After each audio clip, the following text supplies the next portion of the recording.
Hey everybody, welcome to the Atheist Experience. We are live. Today is Sunday, October 23rd, 2010.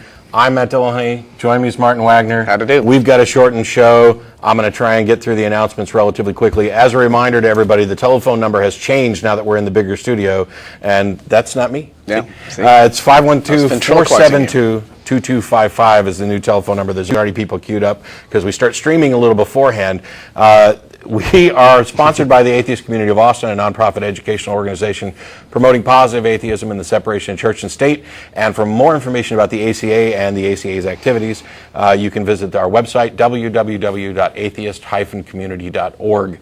And I already did these out of order, so Shelley's back there screaming, what's he doing? Don't worry. So you can visit the website. In addition to this show, the ACA also sponsors a bi-weekly internet audio podcast, which is back. And better than ever. I busted my butt yesterday, and Russell and Dennis and I sat down and did a brand new nonprofits episode, which we stream live, and then afterwards, actually, I posted the gorilla episode that you the one I did with did. Hello Gia, hello Chris. Hi, and thank you guys. It was awesome. I posted that, and I posted the one we did yesterday, and I posted the interviews that I did at the Texas Free Thought Convention, so you can hear from some of the speakers up there. So Nonprofits is back. You can stop bitching. Everything's good now. Yeah, you get like 3 shows in one go. So, yeah, I mean, how could you ask for anything like more? Christmas in October for atheists. So, in addition to finding out about the ACA's events like the happy hour and the lecture series and all these other things at the website, currently at the website you'll find the 2010 ACA's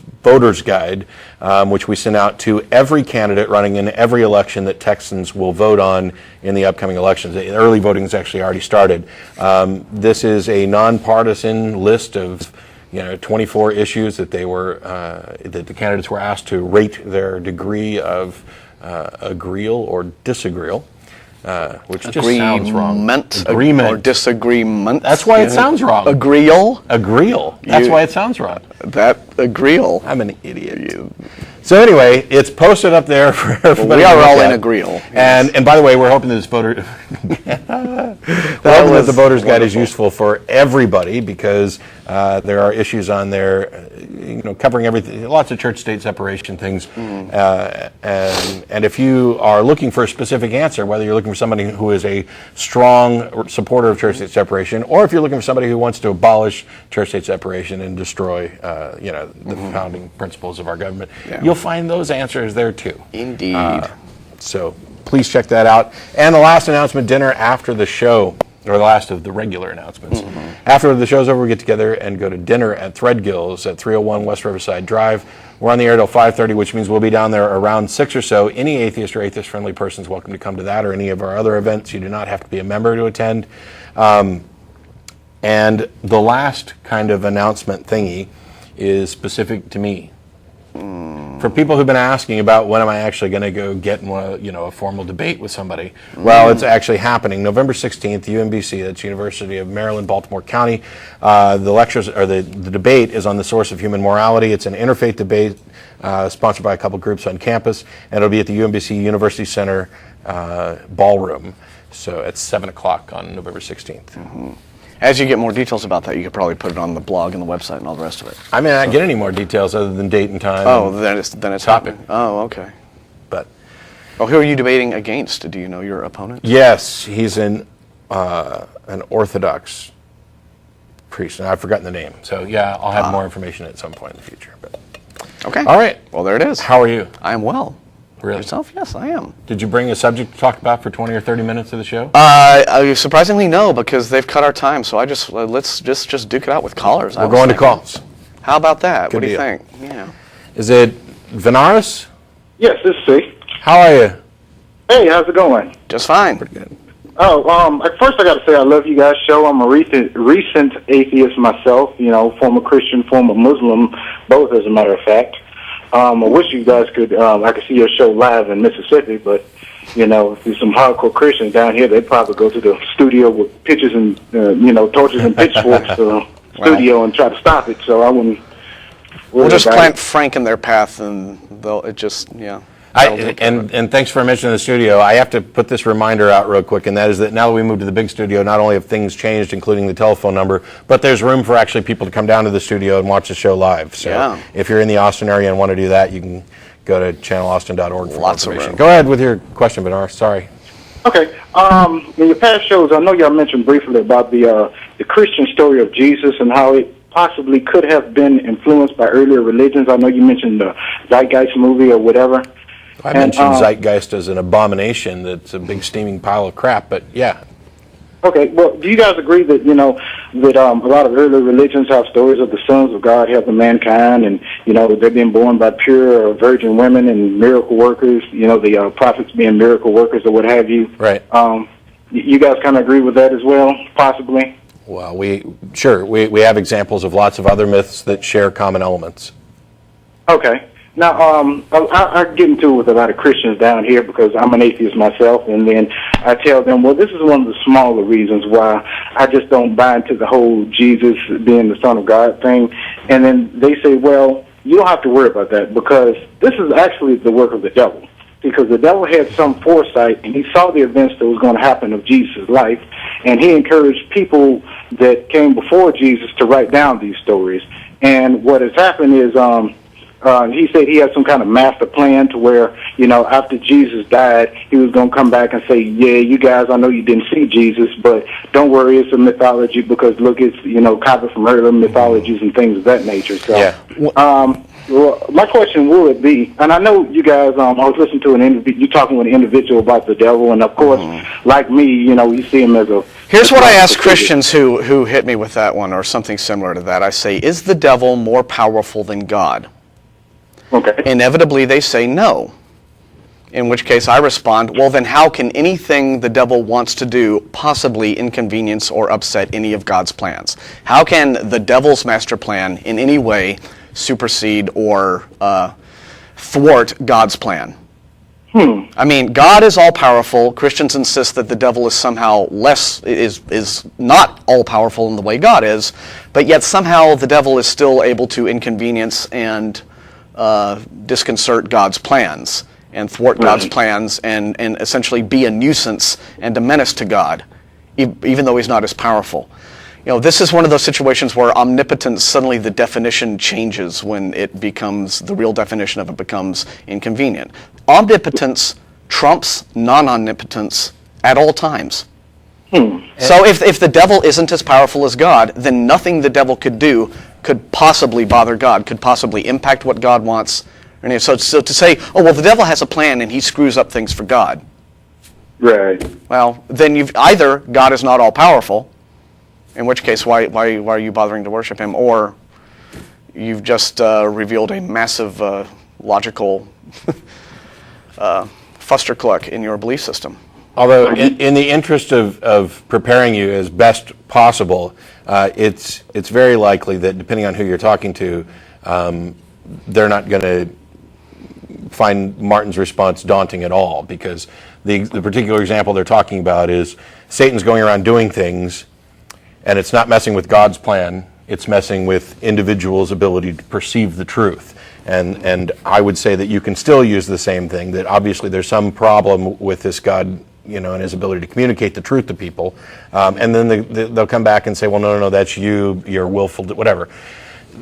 I've seen this used for a number of things. Actually, it was in the movie The God Who Wasn't There. I think it's Brian Fleming's movie. Talked about the devil planting other mythologies that would turn out to be similar to the Jesus story in order to confuse people. And now you've also got people running around saying that the devil's been running around since the beginning of time, burying dinosaur bones so that we would find them in order to confuse people and lead them to evolution. I'd like to know where their evidence for that is and why this isn't just some kind of ad hoc explanation, which, by the way, if you don't want to use ad hoc, you can just tell them that they're pulling it out of their butt, because that's exactly what they're doing. They're looking at this, and you've pointed out a potentially legitimate problem with what they're saying, and they are inventing out of whole cloth a response. You can do that ad nauseum. If you weren't buying the devil did this to confuse you thing, there's another ad hoc explanation that they can come up with afterwards, and eventually it will trickle down to you have they're just heart, making stuff you up. just don't want to believe it, you want to be sinful, whatever. It's one of the reasons why, if you're going to have conversations like this, you need to get people to define their terms ahead of time, explain what they believe and why, and what sort of evidence they're likely to accept. Because if you begin and they're not going to accept, logical arguments, and they're not going to accept, scientifically verifiable facts, you are wasting your time. If they're that entrenched, there's unlikely to be anything you could ever say that could convince them. And you should also take the effort to point out that you're not going to accept, pull it out of your butt explanations. You want actual evidence. If in fact the devil was going around creating these mythologies in order to confuse people later, what is their evidence to support that claim? Mm-hmm. Right. And usually their counter argument is something to the effect of, in the book of Job, they say, well, God sometimes allows the devil to do crazy stuff like that because it's some kind of test or something like that, Yeah, usually and that's their counter argument. Why would any God do that? Yeah. I mean, what kind of game is this guy playing? Yeah, exactly. Hey, I'll let you completely destroy this guy's life just to see what he does. Shouldn't he already know what he's going to do? I mean, that's where you can get back into the omnipotence and omniscience of their God thing. I mean, this whole thing of, the devil gets to mess with people's minds and confuse them. He gets to bury dinosaur bones. He gets to do this. He gets to do that. If God's omniscient, then he knows in advance every instance of the devil doing this. He knows the names of every individual whose minds the devil is going to be out there confusing. So he is allowing this to happen, just as he knew in advance Eve was going to eat of the fruit of the tree of knowledge, and yet he went ahead and allowed it to happen. So either evil was part of God's plan all along, which it was, in which case you have to wonder, well, why he creates this universe and then immediately just overcomplicates everything. Whatever was the point? You'll actually find Christians who will flatly admit that, in fact, not only does God do things like what he purportedly does with Job, but that he's given the devil kind of reign over the earth, and that's because that's the only proper way to test us. And I would say that not only does this make their God particularly immoral and a bit of a dick, by establishing this system that it couldn't possibly be fair. He's allowing us to be pitted against some sort of supernatural being who has, while not all powerful, has lots and lots of power. How can you possibly hold people responsible for failing to successfully do battle with a being that can supposedly trick your senses? Sure. The very criteria that we use to establish what's real and what's not real. Yeah. Right. It's kind of like that, God is the devil's pimp, when he sets up like a prostitution and texts us, and then, he expects us, I don't know, that's how it seems kind of like to me. Yeah, and the whole, 100%, you know what I'm saying? It'd be a pretty immoral God. And I saw another one of your clips, and I just tell Christians, I was like, okay, once you read the Bible and you see all these things that God are doing, put yourself in your shoes, and if you had the power of God and you was almighty and all-loving, which I don't see how you could be almighty, all-loving, and all these alls at the same time. It's kind of impossible, but, put yourself in God's shoes and see if you could come up with an alternative explanation. If you can come up with something better, then, you're better than God. You should Can you come up with a better system? I mean, I could come up with a better system in a drug-induced coma than what they're purporting. But on that note, we got that many times. Yes. We got lots of calls in little time, so thanks a lot for calling. Thank you very much. Yeah, keep up y'all good work. Cheers. Take care. We've got Ed in Toronto. How are you? Hi.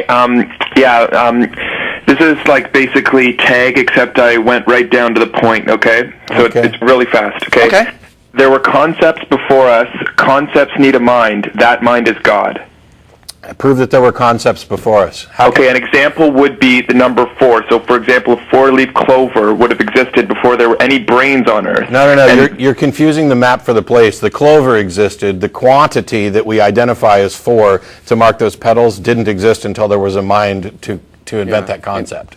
But there would have been 4 petals on that clover. Exactly. But the concept 4 had no meaning and didn't exist. I mean, you're confused. Like I said, you're confusing the map for the place. You can't say that just because, absent a mind, a 4-leaf clover will continue to exist, but there will be no concept of 4 without a mind. And so. So with these logical absolutes, what you're saying are he says that because we have a concept of them, that means they are the concept, but that's the mistake he made.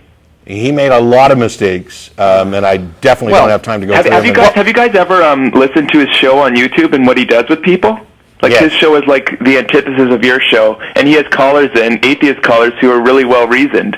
And you should check it out, because he does, it's like you guys in a dark mirror, right? Because he actually does conversations with them with these really tortuous, what do you call them, fallacies, right? Yeah, I saw a transcript of one he recently did with an evolutionary biologist, right? Which was painful. And the point, the part of the point that Matt's making is, it gets back to that whole Zen concept of if a tree falls in an empty forest, does it make a sound, right? Well, the whole it's a physical thing can exist, but if there are no minds around to observe it and then attach concepts to it for the purpose of understanding it, then all you have is the physical thing. Physical things and the concepts by which we understand them are not the same thing. They're related. Exactly. So in a sense, you would have a four-leaf clover, but without a brain around to look at it and go, that's a clover and it has 4 leaves, then you just have the physical object unobserved. So not only that, but and it may I has ask you guys 4 quickly, leaves. do you think Matt's actually believes his tag thing? Yes, I do. I think he is. There are some people who are so seriously deluded, and particularly some intelligent people are really good at reinforcing those delusions that they believe for bad reasons. So, for example, after our 45-minute debate on tag. Where we had this major disagreement, he goes back. Matt, man, you let him actually, sometimes you're really effective and you really take them down, and then sometimes you let people go around in circles with you for 45 minutes, Sure. You actually kind of let him almost make a tie out of that one. He didn't make a tie.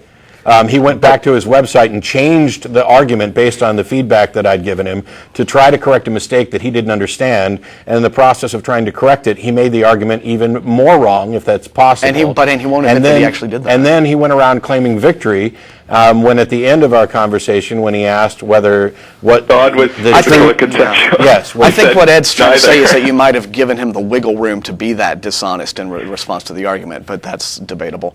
I would say that, and when Matt says that the other Matt is deluded, he's not. That doesn't necessarily mean, because we've had a few viewers ask us to be a little bit clearer on our terms here.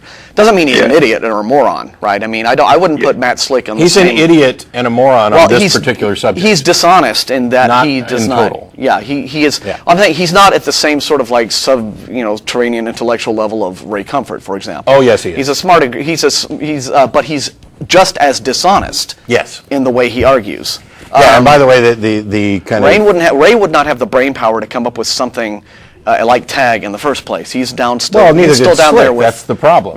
Well, he came up with it, but he did not know how to. He did not understand the fallacies that were ingrained in it. He didn't come up. Matt Slick went to post-secondary education, though. Sure. Yeah. Sure, and so he's Ray an educated idiot on those Ray's still playing subjects. with blocks. That was my whole point. Kind of. Okay, but here's a further question. I mean, I went to talkorigins.org to see what, because they actually do have, for example, hominid skulls lined up, and I actually wonder, what kind of cognitive dissonance people have to have, because if you actually, in the year 2010, when people have an internet connection, it takes a special sort of compartmentalization of the brain to actually go to TalkOrigin and see, and to think, okay, that's some sort of hoax that someone made those skulls up. Well, what ends up happening with people like, for example, Ken Ham or Ken Hovind or whatever, that you'll line them all up and they'll go, yep, ape, human. The funny thing is, though, that if you get different... monkey, human. That's another thing they don't get. Can I ask you a question? Well, these people deny evolution. Hang on. Sorry. The important thing is that each of them will draw that line in a different place, which makes the case perfectly. Okay, but what I want to say is, do these people ever go to the museum and look at the dinosaurs and stuff? Oh, yeah. They actually lead field trips to the museum where they pass out bad information. And then they go and create their own museum. Yeah. Because the museum, you go there and it's all right there, right? I mean, it's all there. And sometimes Richard Dawkins does interviews with creationists and they deny evolution, but Dawkins says, well, do you want to go to a museum with me? And they say no. But Dawkins is doing a bad job because he should go around with an actual binder with them filled with fossils, because they always say no transitional forms, and then he says no, but he never actually shows them. Like, he needs to come around with an actual binder full of transitional forms and show them that. No, Richard Dawkins does not need to travel around with a bucket full of transitional fossils. He's not going to convince anybody by that. These people aren't convinced by that, and they're not. They'll convince viewers. I don't know. Okay. Anyway, I'm just trying to say, it seems like if you can't beat them, if you let them make it a tie, then you're doing a bad job. That's all I'm saying. You know. I think anybody who thinks that thing ended up a tie didn't understand what was going on. Yeah, that's true, actually. Anyway, thanks so much, guys. Thank you. Thanks a lot. You are mistakenly thinking that what creationists really are after is the facts about evolution. No creationist really wants to understand how evolution actually works. I'm sorry, I didn't mean to shut the whole momentum down there. No, I was actually reading for the next caller. We've got John in London. Okay, no. John? Am I on air? You are. Yes, hi. Is this John? Hi, I'm John Smith, also known as Thunderboot. Do you remember me, Matt? No, sorry. We talked almost a year ago, and you hung up on me and called me a buffoon or a prank caller. Let me clarify this real quick. Like for a minute ago when I was talking about Matt Slick and how he's an idiot on that particular subject, if I end up calling somebody an idiot or moron, I mean, first of all, it's not the first line of attack, but it applies to the specific context there.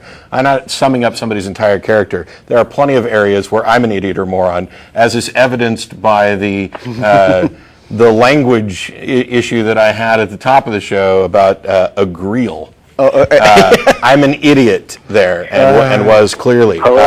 There may be some possibility here that you suffer a similar fate today, because according to this, you're claiming that Mark 16:17 proves Christianity. Yes, I have proof of Christianity is accurate and correct, and I have proof of that the atheists are in fact immoral. Okay. Really? Bring it. Yes, so I would like to start with the proof that atheists are immoral. Would you agree with statistics can serve as proof? No. No. You can't? No. Because you can get statistics essentially to prove any point you like, right? I mean, so one political party will take a poll saying 90% of people agree with our views, and an opposing political party will take a poll. 80% of the people think they're above average. No. You can use statistics. This kind of statistics. In the UK prison population, recent studies have shown that 85% are atheists, approximately 85%. Okay, now hang on. First of all, we'd need to know where you got that study from, what the methodology was, and how that compares to the average, how many atheists are in the population, because it's inverted here with U.S. statistics in that atheists are significantly underrepresented in the prison population of the United States. So that's the thing. I don't know what you're going to... Yeah, I mean, the general U.S. population... The Jews fill around with the proof, so they only show you what they want the proof to be. It's not real. The reality shows that atheists are far more immoral than... what reality are you living in, right? Because, it's... The real world. Well, because, see, in the real world I live in, it wasn't atheists who crashed airplanes into skyscrapers. It's not atheists who have been putting on robes and screwing little boys in the ass. It's not atheists who have been doing that sort of thing. It's not atheists in Central Africa. It's not atheists in the Sudan who have been killing other atheists. It's Muslims and Christians. Let him go. Let him go. So you're living in this little selective reality that you have constructed in your mind, but let him go. John, you present a statistic from out of nowhere saying 85% of prisoners in the UK are atheists. Okay, so what? Yeah, and you've also said that Catholics have a distorted view. They are immoral. Why? First of all, you could be put in prison for example, smoking marijuana, which while it's illegal, I don't necessarily think it's immoral. So there's another flaw in your hypothesis. It's very immoral to smoke pot. Really? How do you know? Yes. Yeah. How do you know? How do you know it's immoral? What's immoral about smoking pot? Any more than God told you. God told you? Yes. So do you hear an audible voice, or you just get a funny feeling? Yeah. Every time I pray to God, do you get a little tingle hear down there? His voice, yes, and that's how you hear I an audible go about living my life. You actually hear an audible voice in your head. Yes, don't all Christians. Okay, I take it back. You're not a buffoon. You're insane. You're insane, and you need to go get some treatment. Yeah, you're mentally ill because when you talk to God, it's called prayer, and when God talks back to you, it's usually called schizophrenia. It doesn't mean that I'm ill. You're right. I'm not saying it just because I disagree with you. I'm saying it because by the definition, I can say that you are ill. Okay. Yeah. Because you deny you reject the existence of God. I think this is a fake call. I think you are just, I don't think you're real. I think you're just calling to make stuff up so you can hear yourself talk in the air. I don't think for a second, because you haven't gotten anywhere near Mark 16. And by the way, how could you? I could get to that point if you let me. Well, I'm not going to let you. I have a much shorter show and a lot of people calling, and there is no way that a verse in the Bible could prove that Christianity is true. If you don't understand that, go Google circular reasoning. Because hang on. It says go that the Google. blessed will survive deadly poisons. Yes. And I know the blessed ones that survive deadly poisons. Okay, fine. Let me finish. First of all, go Google circular reasoning. Second of all, you should look because Mark 16, 9 through 20 isn't in the oldest and best manuscripts of Mark. It's generally considered to be a forgery. And if you have evidence of people being able to handle snakes without dying and drink poison and whatever else, they can win $1 million prize from the James Randi Educational Foundation for demonstrating supernatural prowess. But in any case, even if they can, it doesn't prove that the cause of their ability to drink those poisons and not die is God or Christianity. Because in that case, you would have a correlation and not a causation. Bye. Way too short of a show to put up with crap like that. Yeah. Well, I mean, the minute you admit that you hear voices in your head, you're pretty much done here. Yeah. So we've got Kyle in Abilene. How are you? You need a doctor, not us. Kyle? Hey guys, doing good. Thanks for taking my call on the show. Sure. I just got a quick question. I'll be succinct and I'll take the answer up there. Okay. How do the prominent apologists defend the contradiction of the omni attributes of God? I've heard a few, and I kind of get lost when they try to explain it. I was wondering if you could kind of make it a little coherent for me. You mean how omniscience and omnipotence contradict one another, that sort of thing? How the prominent theologians, in order to get around the contradictions, redefine the terms such that God has all power that is logically possible, that is not contradictory. So they redefine the terms in that way, which actually doesn't eliminate all the possibilities once you start putting them together, but it does eliminate one little issue. That's about it. But then what you can always then at that point just kind of nail them for goalpost shifting when they do that. Yeah. Okay. Hey, when I said he was omnipotent, I just meant he was, like really, really strong. Well, it's Otherwise, Cory and Hernando. Hey guys. How you doing? Really big fan of the show. Thanks.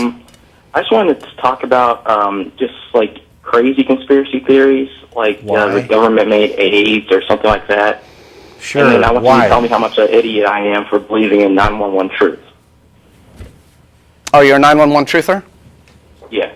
Okay. What is the basis by which you think that those claims are true?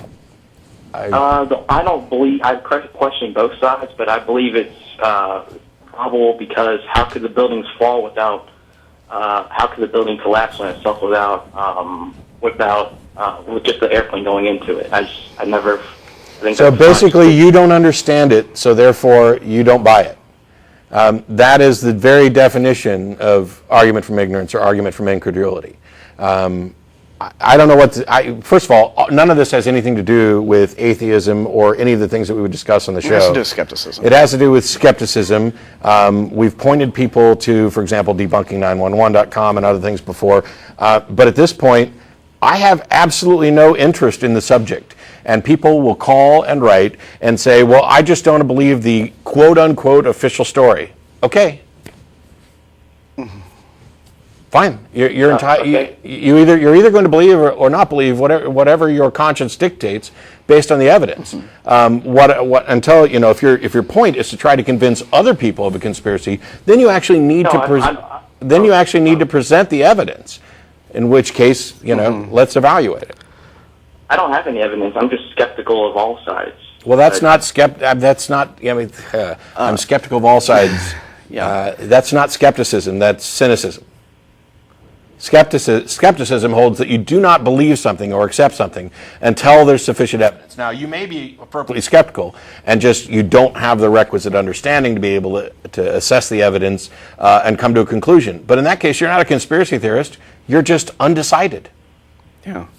And if that's all you're doing, if you're honest enough to admit, well, I just don't have enough facts at hand to form an opinion one way or another, you should at least say that, and you shouldn't identify, because you'll give people the wrong impression of yourself by saying, oh, well, I kind of believe 9/11 truth claim. Well, because that's an entirely different, kettle of fish right there. There are structural engineers out there who have addressed some of the truther claims, and they'll explain how, yes, indeed, fire can melt steel. But until you have all the facts at hand, the wise thing to do, the properly skeptical thing to do, is not declare yourself to have committed one way or another. So I would just say, look at both sides and get that information from actual scientists and engineers and what have you who have addressed some of the claims of the 9/11 truth movement and really try to understand them. Otherwise, yeah.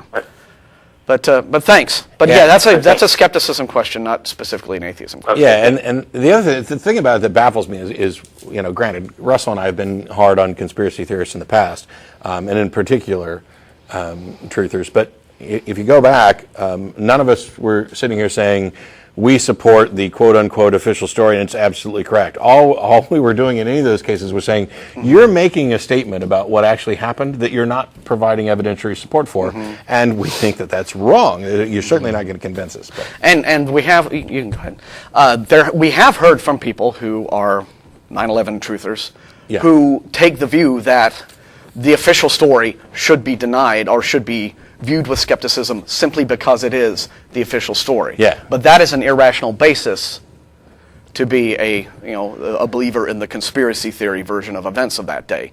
It does not follow that simply because something is the official story, it must be untrue. It must be a cover-up. Yeah. So as a reminder, the telephone number has changed. It's 512-472-2255. It's at the bottom of the screen. And after the show's over today, we'll be going to dinner, as normal, at Threadgill's, 301 West Riverside Drive. Any atheist or atheist-friendly person in the Austin area is welcome to come down and have dinner, drinks, whatever.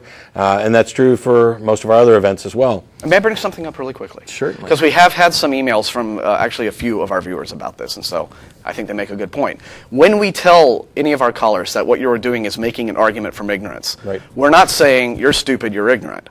The argument from ignorance defines a specific logical fallacy, which is that because we do not have all of the facts, because we are ignorant of all of the facts, because we don't know the real answer, therefore, whatever I choose to believe, whether it's God or a conspiracy or this, that, or the other, is the logical fallback position. That's fallacious thinking, and that's what the argument from ignorance says. It's like two people are walking around and they see this strange little dot in the sky, and one guy says, what is that? And the other guy says, I have no idea what that is. And he says, oh, well, because you don't know what that is, it must be an alien spaceship. It must be a UFO from the Andromeda Galaxy.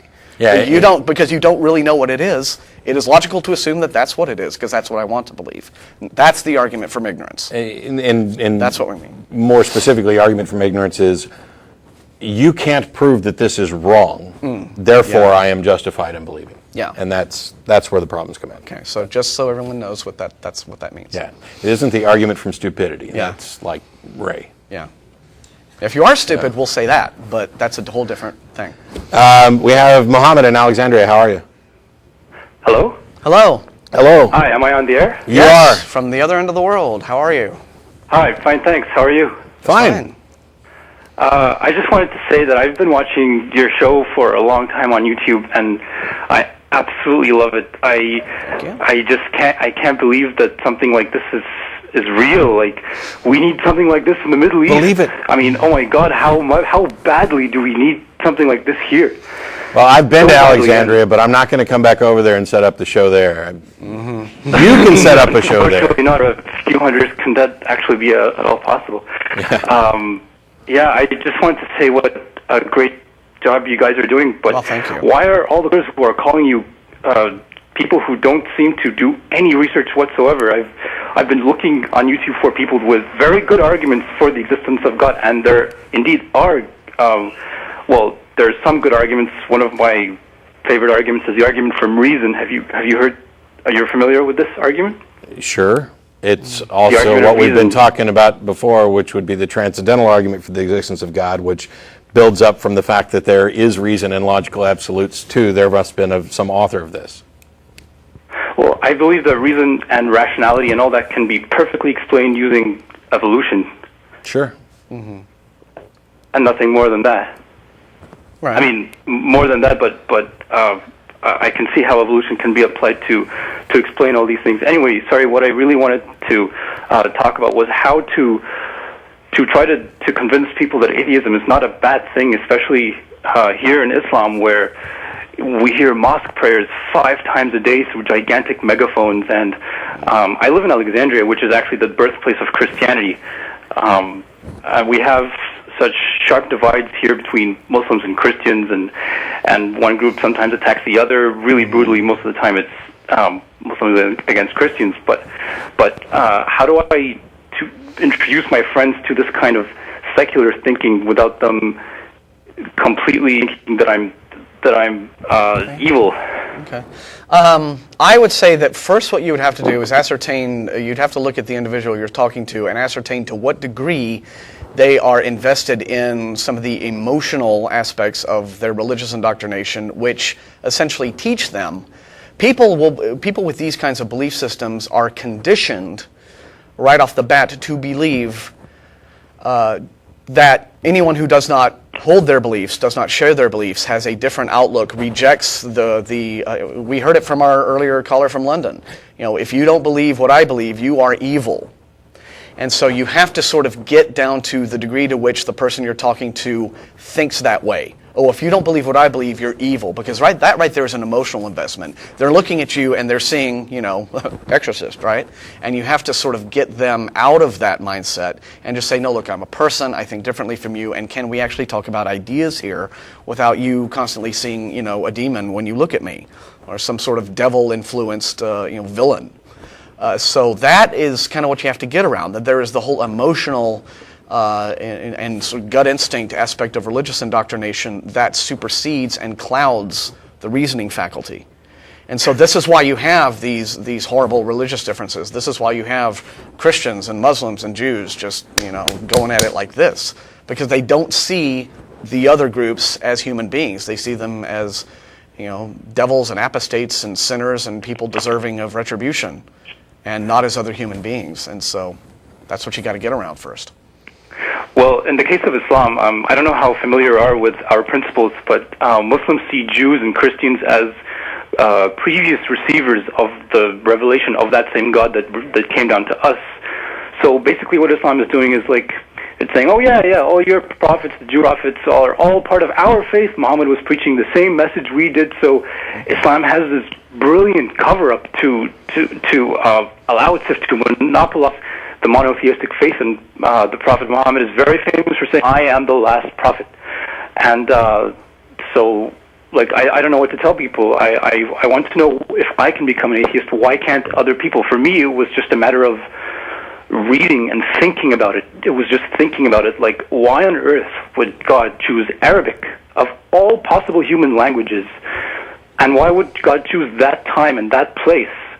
Do people not think about these things? That the same God that created the galaxies, the Andromeda galaxy, the color purple, and all this, he speaks in rhymes. He speaks Arabic. He has good Arabic spelling. I just don't get it. I don't know how somebody could eat up the possibility that God wrote a book.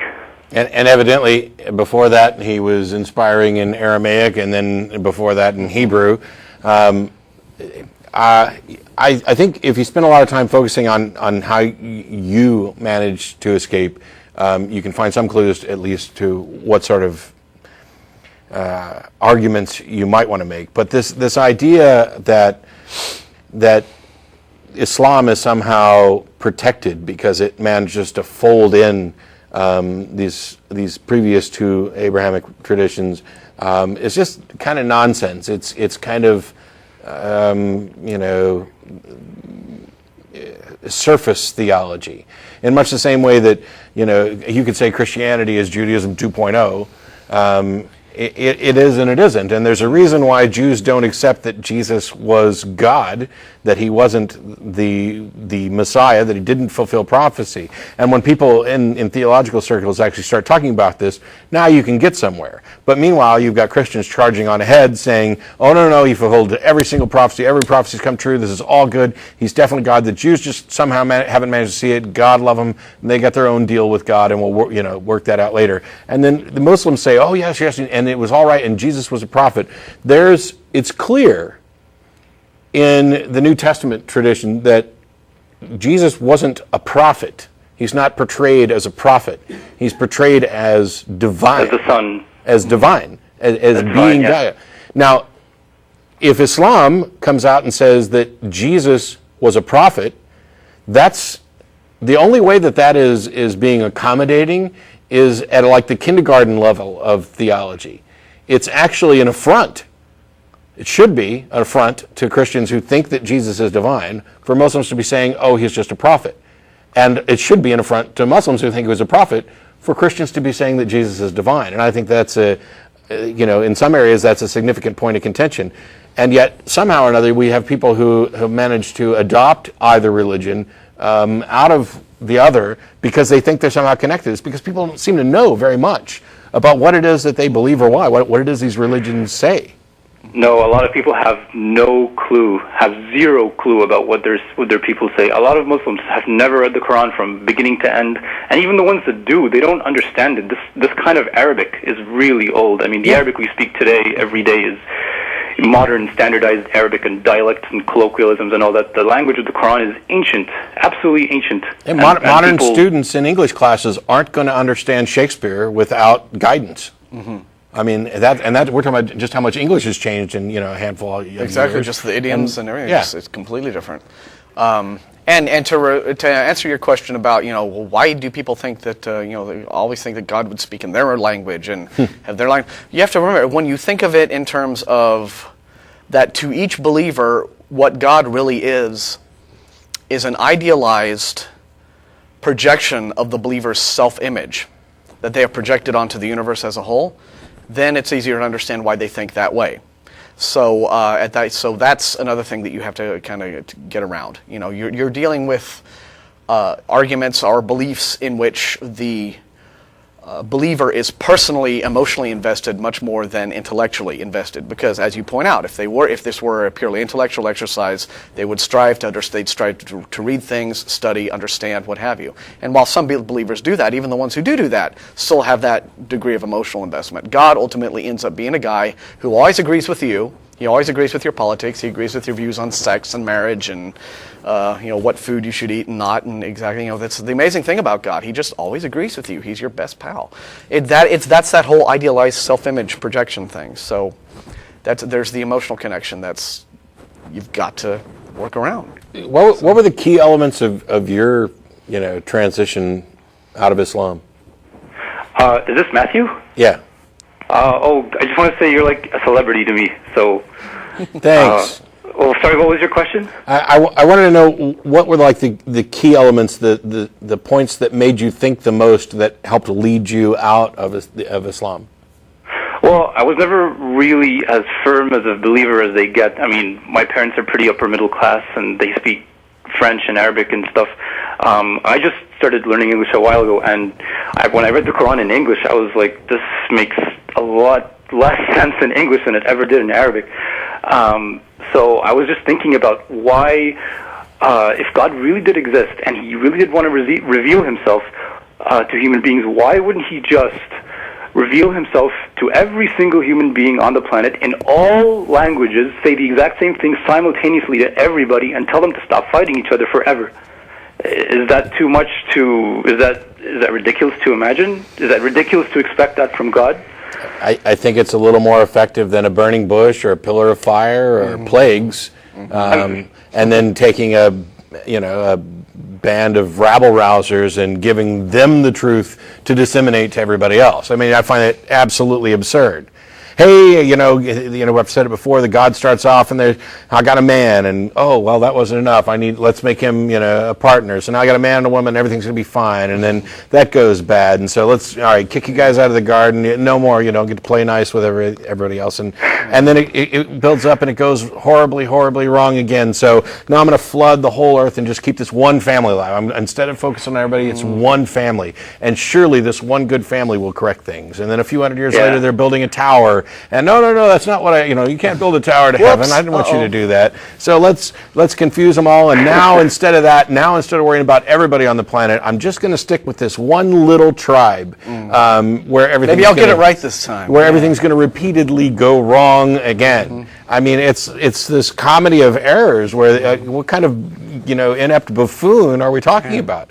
And in every case, they all think that we've got the truth, and it's our job to disseminate it to everybody else. And interestingly, they're all doing this in competition, and some of them fall by the wayside. Some of them are killed because our God said to kill you and take your stuff, which is about what 80% of the Old Testament's about, or the Tanakh.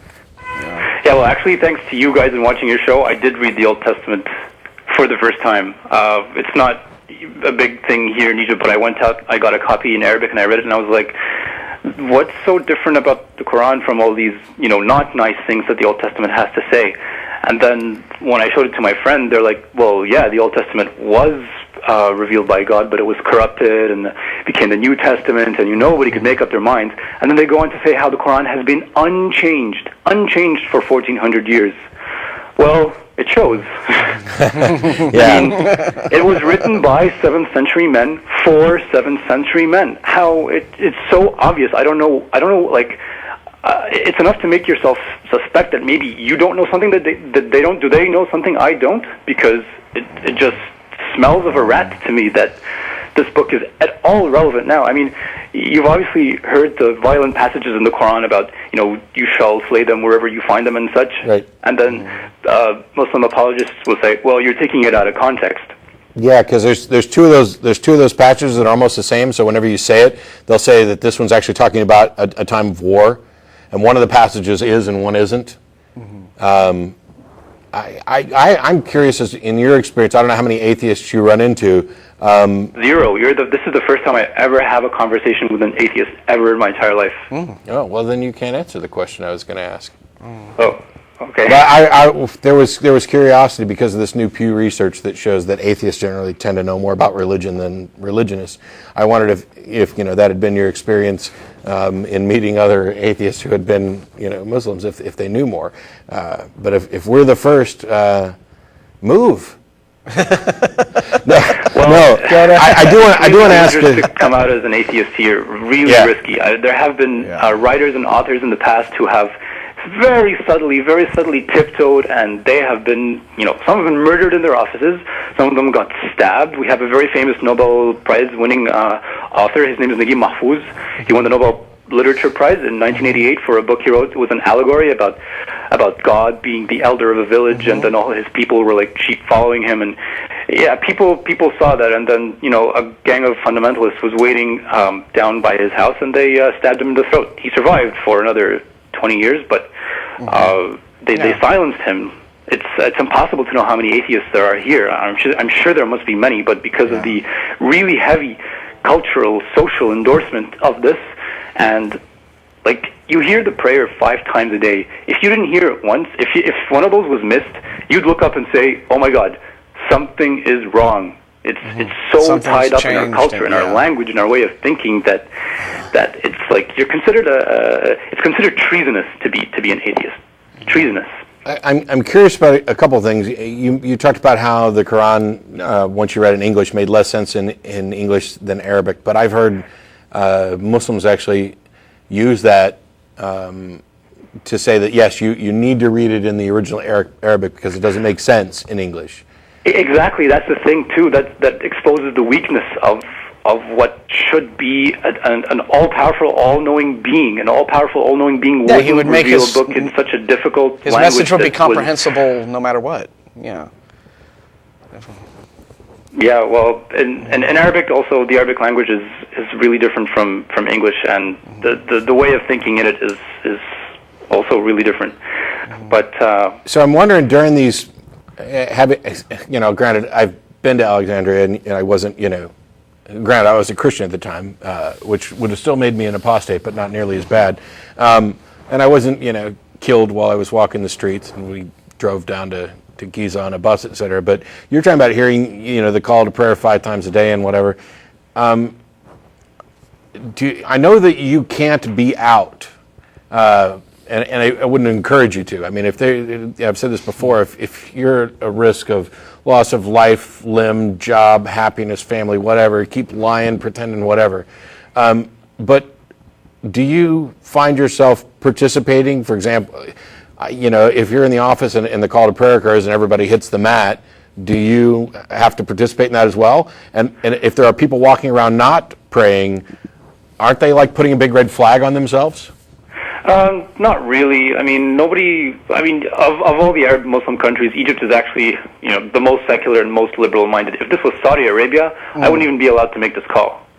No way. If the Saudi Arabia, they have something retarded called the prayer police. They go around, make sure that all shops are closed during prayer. If there's a shop that's open, you're taken downtown and there's a big fat fine you have to pay. They also have something ridiculous called the Ministry of Virtue and Vice. It's about making sure that, we can't see a woman's fingernails and all that such that. No, but in Egypt, no, it's okay. Nobody's forcing me to pray. There's relative freedom from religion here as far as that is concerned. But things like Ramadan, I don't know if you know about that, but we just came out of it about 2 months ago. You fast during all daylight hours, complete abstinence from all like material, worldly pleasures, mainly eating and drinking. And it's hot here in Egypt. It's really, really hot. Even right now, it's 30 degrees and it's the middle of the night. And you can't drink. Like, I want to drink water. I'm not going to just limit myself to drinking water at home. So yes, when I do drink water, people do come up to me and say, what do you think you're doing? Or you're not respecting the culture, the faith, cultural insensitivity and all that. So this is you bring up something really compelling, which is that what religion does is it comes up with these concepts of virtue and morality and what have you that really have nothing to do with human well-being or happiness. They just have to do with enforcing this system of rules designed to control people. It's really crude. I don't get it. It has nothing to do with the human experience. It's like something out of the Victorian era. Seriously. Or beyond. It'd be interesting. I don't know if there's a way to do it anonymously or not to see about building an underground network of closeted secular people in the area. So, but anyway, we're running short on time, and I appreciate the call. Thank you. Thanks very much for taking my call. Sure, stay in call touch back with us anytime. Let us know what's going on through email and what have you, if you like. All right. Bye. Right. All right, we're coming down to the last few minutes of the show. I've got Kyle in Olympia. How are you? Hey, I'm great, thank you. I'm wondering if you guys have seen the movie The Invention of Lying? No, but I want to. Yes, I've seen it. Yeah, it's a pretty good mainstream atheist movie under the guise of a romantic comedy. For those who don't know what the movie's about, it's about a world where nobody can lie, and so everybody is infinitely gullible because, they have no concept of lying. So when Ricky Gervais comes along and he's able to lie, he comes up with religion, and of course it's super successful, and everybody believes it, and, it's the best thing ever. And of course the implication is religion is a lie. I'm actually not a fan of the movie. I didn't think it was that funny. I didn't think it was that good. I thought it was a little ham-fisted in the message it was trying to do. There were things about it that I liked and enjoyed. And there were a couple good bits, but it's not on my toppers list for movies, atheist or otherwise. So. Well, I think it's significant that such a movie would be in the mainstream media, especially in America when atheism is so downplayed so much of the time. But I mean, you have direct attacks on religion in like Religious and and other films like that, and The God Who Wasn't There. And granted, that's not nearly as mainstream. I do appreciate the fact that it's, the themes were presented in a much more kind of mainstream way, but they're still kind of dumbed down, and there are problems there. I guess we're still at that stage where the best we can do is try to do the small soft, doses. Yeah. Oh, look, we're kind of poking fun at religion here, which I guess it's progress. Yeah, sort of. Yeah, I don't know. I mean, Life of Brian was certainly a much firmer smack, and that was from 30 years ago. So, and about 50,000 times better. Mm-hmm. Yeah. What I do find funny is that fundamentalist Christians in this country, and of course Ricky Gervais is Englishman, where it's a little bit more acceptable to. And evidently he's a criminal. Tweak. Oh, apparently yes. Or at least there's an 80% chance that he's in jail and he doesn't even know it. But fundamentalist Christians always whine and complain. Hollywood is so anti-Christian and immoral, and it's like. But look at. They are constantly. Hollywood has forever pandered to the Christian belief system. Whether some of the biggest Hollywood movies of all time, the Ten Commandments, Ben-Hur, what have you, have been openly Christian. And whenever you have something coming out, Hollywood answers to one thing, and that's box office. So when The Passion of the Christ came out, the follow-up to that was studios were going around all over the place saying, hey, does any of your writers, they were calling agencies saying, do any of your people have anything Christian? Right? Sure, if they know it'll make money, and if they don't, they're not motivated by any sort of political agenda. It's not the gang of liberal Jews out there to jab Christianity whenever they want. If Christian movies make money, they'll make those. If Christian movies don't make money, they won't make them. If an atheist movie came along and made $200 million, you'd see more atheist movies. So there's ultimately it's what people want to go see and promote with their dollar. Yeah, good point. I agree with you. I have a specific question about the movie. So there's a scene in it where Ricky Gervais is at his mother's deathbed, and she's telling him how scared she is of this unknown afterlife, and she thinks it's just going to be an eternity of nothingness.